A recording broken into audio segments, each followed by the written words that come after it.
Andor Season 2, Episode 3, titled Harvest, finishes our new arc. So, I was very curious during this episode especially to see if we would begin to hear anything unusual or different. This is Star Wars Music Analysis.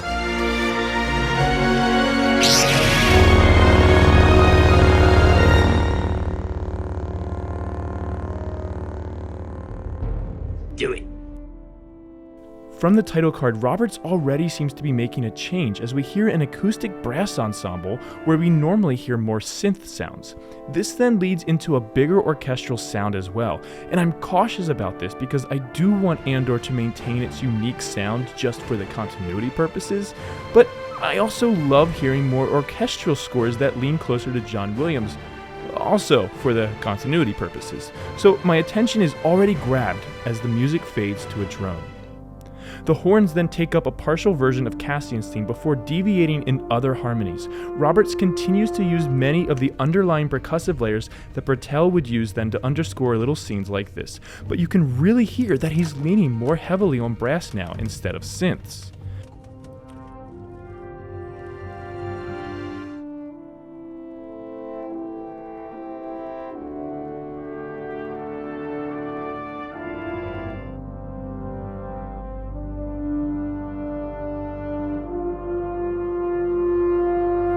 The two-at-a-time polychords of Mina Rao enter as we see everyone on the planet having a banquet. As Lita insults her mother, light strings enter, reflecting the pain and hurt that Mon is hiding under the surface in this moment.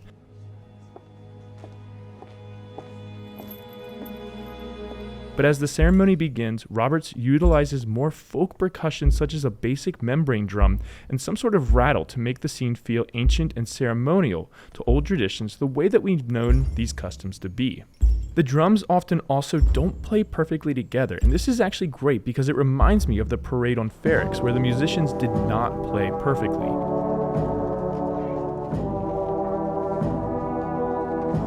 This tells me that these percussion are actually in the room somewhere and they're being played by amateurs in a more intimate kind of way. This just adds so much to the scene for me and further builds my confidence in Roberts. Does anyone else notice this at all?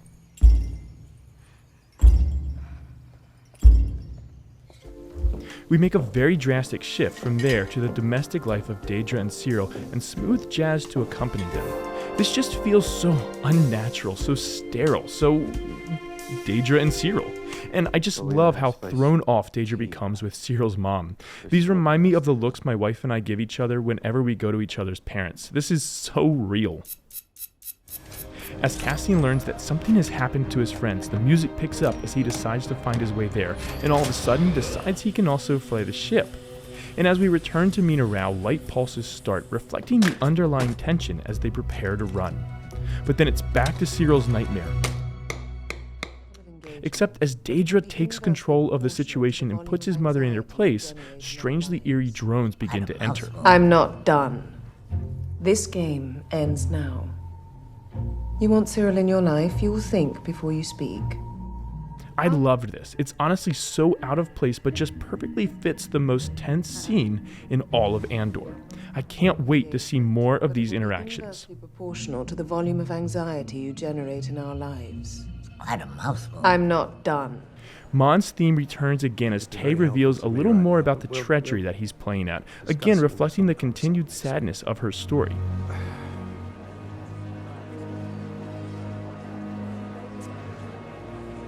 But it fades away as Lita and Stekken take their first dance. We can see the instrumentalists for this in the background. It's a trio consisting of something akin to a vertically placed glockenspiel, which is the high chime sound on the left, and maybe it's actually more of a Gratalis, but they're similar sounds.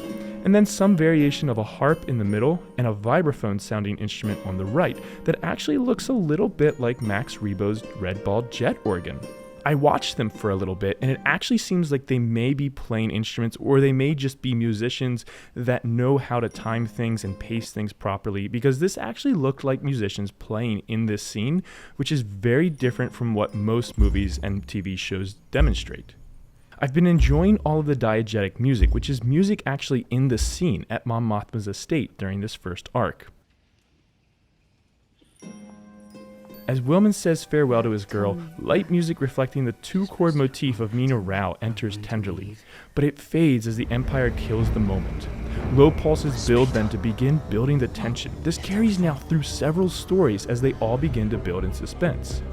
But then we get a little Easter egg track that I was hoping would show up this season in the sense of a boombox droid entering playing Mammoth, the dance track from Season 1 that we heard several times and Bertel said was designed to be a galactic hit that kept coming up like a hit song in our own universe. Did you all notice this one as well? In either case, I can check this one off my list of things I was listening for. And this is by far the longest, most extended version of this track that we've gotten. And since making this video, I've also seen a couple versions show up on YouTube, which is awesome.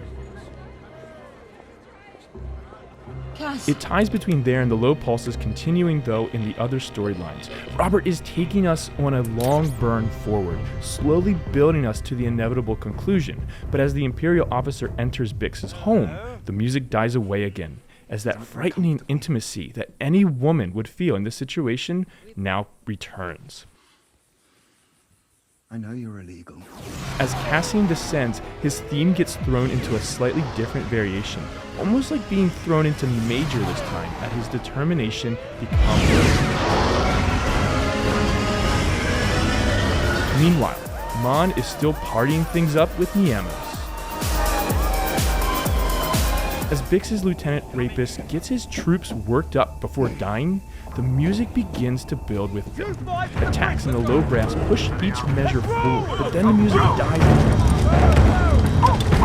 This then turns into bending drones as she's pinned down until Women shows up, reflecting that tension and angst. Meanwhile, Mon is still partying things up with Niamos. We can still hear it as Tay walks outside. It's interrupted though as Vale sees Cinta momentarily. The wow and flutter returns with the moment of Andor's theme, which doesn't make sense, but does at least fit the vibe. This gives way though to Cassian as the music picks up more as we see him take out the Imperial transport, really escalating things. The pulses return, faster now, building further along with percussion and more brass. Cassian's theme enters as well, building more and more. Roberts is still holding back while giving us energy. A short motif from the Rebellion theme enters as he leaves the tide. Grasso is dead, and the energy is immediately sucked out of the music, leading to a slowly building progression between just two chords at first.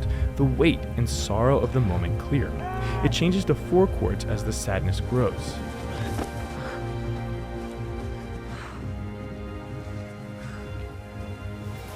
Meanwhile, Mon is still partying things up with Niamos, and I love this juxtaposition between the way that we actually know she's feeling internally and the external way that she's moving and expressing herself, and the music and how it's very just different from what we should actually feel in this moment. And this is clearly the extended version, as the juxtaposition of the upbeat energy goes against how everyone in that tie is currently feeling as well. But what an awesome and twisted way to end this episode as we cut to dark. We still haven't heard the Rebellion theme or Luthen's themes, and so I am curious to see if they will appear early next week. But I'm also curious what all of you think. What did you think of this episode as we learn a little more about the stories to unfold? What did you think of the music so far? Do you remember this similar feeling from Season 1 where things started a little low energy at first, only to slowly build from there? Tell me in the comments below what you think, and consider checking out my Patreon page using the link in the description, where you can help support this channel for as little as $1 a month, or download PDFs and MP3s of projects as I complete them, along with other perks at higher tiers. Please don't forget to like this video and subscribe to learn more about the music of a galaxy far, far away. And as always, may the